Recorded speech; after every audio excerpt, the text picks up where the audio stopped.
So today I would like you guys to cast your mind back 3 years to the summer of 2022. England women's team had just won the European Championships. Not particularly relevant to today's video, but I want to say it because it happened again this summer, which is pretty cool. But anyway, to Manchester United, it was 2022 and Erik ten Hag had just been appointed as manager of Manchester United. And if you remember, we basically spent the whole summer relentlessly pursuing a press-resistant midfielder, someone that could come into the team and help Erik ten Hag sort of instill his ideas and principles onto the rest of the football team. Frankie de Jong, remember that name? It sort of is traumatizing for all of us to hear at this point because we chased him for so long that summer, desperately hunted him, trying to bring him to the football club, but it didn't work. We didn't get our man, Erik ten Hag didn't get his man, and more importantly, he didn't get the profile at the football club that he wanted, and in the midfield, we became stuck. Until we did what Manchester United always do. We solved the problem internally. We went to the academy and found a certain young man called Kobbie Mainoo, who quickly became the next star boy from Carrington. However, since Ruben Amorims has been at the club, Kobbie has had a bit of a problem. There hasn't been an obvious role for him in this football team. Until now.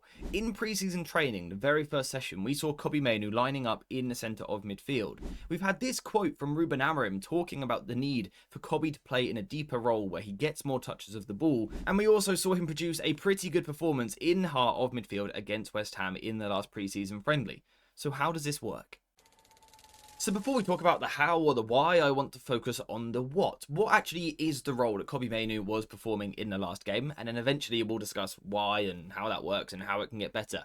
But we'll start off with the what. What was the role for Kobbie Mainoo in that game?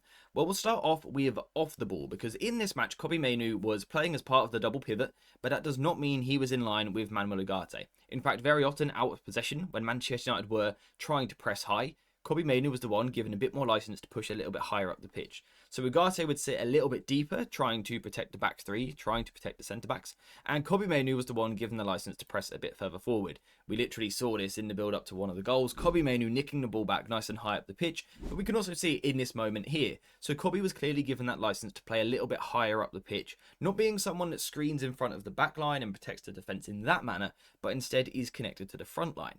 In terms of on the ball, it was actually the opposite. Kobbie was connected a little bit deeper, which is something that Amorim has been speaking about. Trying to get Mainoo on the ball more regularly because he's a good player. Get good players on the ball. That's always my idea in football. If you've got a player like Mainoo, try and get him on the ball. And what we saw in this game was Kobbie given freedom to drop deep and get on the ball. He could drop into a double pivot alongside Ugarte. He could pick up the ball in these positions and then link the attack moving forward.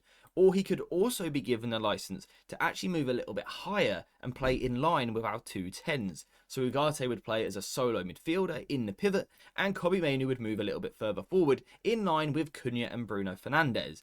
Now, when I say in line with, that doesn't necessarily mean in between, in the middle, because there was freedom here, positional freedom. Sometimes Cunha would drift over to the right-hand side, Kobbie might move to the left, Bruno would go into the middle. There were rotations from this position. So the question now is, why does this suit Kobbie so much? Now, the main reason why I feel this role suits Kobbie is because I would describe him as a linking midfielder. We often talk about, is he a 6, is he an 8, is he a 10? What is he? What is he as a profile? I would say he is someone that should be close to people and linking with people because I think he's very good at it. So it suits Kobbie to be given the license to come a little bit deeper, to drop into midfield and link the play from these deeper positions, not necessarily always being overly progressive or ambitious from this position, but helping Ugarte out. So let's say Ugarte initially is in a solo pivot by himself. Let's say the opposition are going for a more aggressive man-to-man press like this. Having someone like Kobbie who can drop in and create that overload is a very useful thing to have. What's more important though is what he does once he actually gets on the ball. We have all seen it literally since his debut. Mainoo is just brilliant at carrying the ball, at dribbling, at evading pressure, and toying with opposition midfielders, absolutely toying with them. The way that he shifts his momentum, he shifts the rhythm of a game is absolutely brilliant. He has this amazing ability to draw a player in towards him, slow the game right down to slow the defender down, and then he bursts past them. Now, Mainoo isn't actually the quickest player in the world. We know that. He doesn't have the greatest acceleration, but because of the way that he so effectively manipulates the opposition, it makes him very good at moving past people, which is something that United have needed. And I think this is why Amorim is trying to give Mainoo this role, this ability to provide ball progression and ball carrying from a deeper position. So not just in the 2-10 areas, but also actually in central midfield, being given the license to move the team forward. The other reason why I think this suits Kobbie so much, though, is because I think he is a player that excels, like I've said already, when he is close to people, and in particular, in little 3 versus 3 situations. What we have seen at United, particularly last season, is that Amorim is a manager that likes to create overloads. So for example, that might be a 4 versus 3 in midfield, we've got the overload, that's great. It might be a 3 versus 2 in a wide position, we've got the overload, that's great. The problem is, in the Premier League, the managers are clever and the squads are very tactically flexible and teams can adjust, and United became predictable quite quickly last year.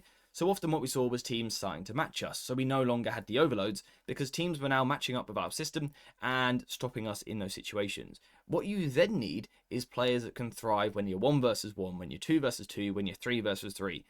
Step forward, this young man here. Mainoo is absolutely brilliant in 3 versus 3 situations. I can imagine in training sessions, in the rondos, and also in the small-sided games, I can imagine that Mainoo is probably one of the most effective players in those sessions because he is amazing at playing pass and move football. He doesn't just want to pass and then feel like his job is finished there. He wants to move. So what we will see is he will play a pass out wide to Dorgu. Then he'll make a run out wide to drag the defender. That allows Dorgu to come inside. It's these sorts of movements and manipulation that you need in order to create space for each other.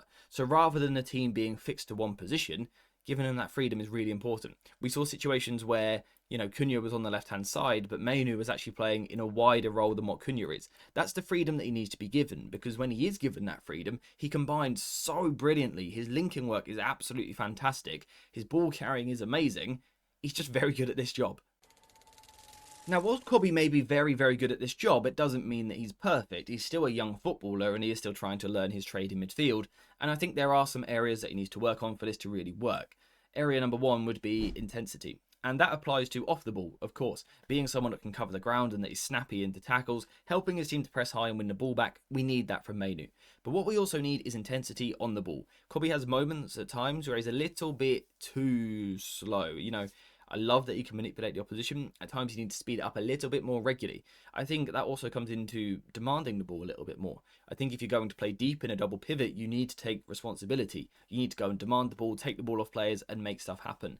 Is that a confidence problem? Perhaps, possibly, I don't know. Or is it more of a coaching thing where he hasn't been given that role yet in his career? Again, I don't really know at the moment. It's difficult to say from the outside looking in. But what I would love to see is Mainoo becoming a player that really goes about and demands the ball. Says, I can deal with this problem, give him the ball, and I'm going to help us out. I would love Kobbie to become that. The other thing that I think he needs to add to this game, for this deeper midfield position, is his passing game. Now, I think the skill set is there. We've seen some very good passes in his career already. In the first preseason game, he was showing off his long passing, which is great to see. He needs to take that to the next level. If he can do that, then suddenly I think in possession, you've got yourself a very complete player. Someone who is genuinely press resistant in the first phase, although Amorim still isn't using that. Please do. Kobbie can help us with that problem.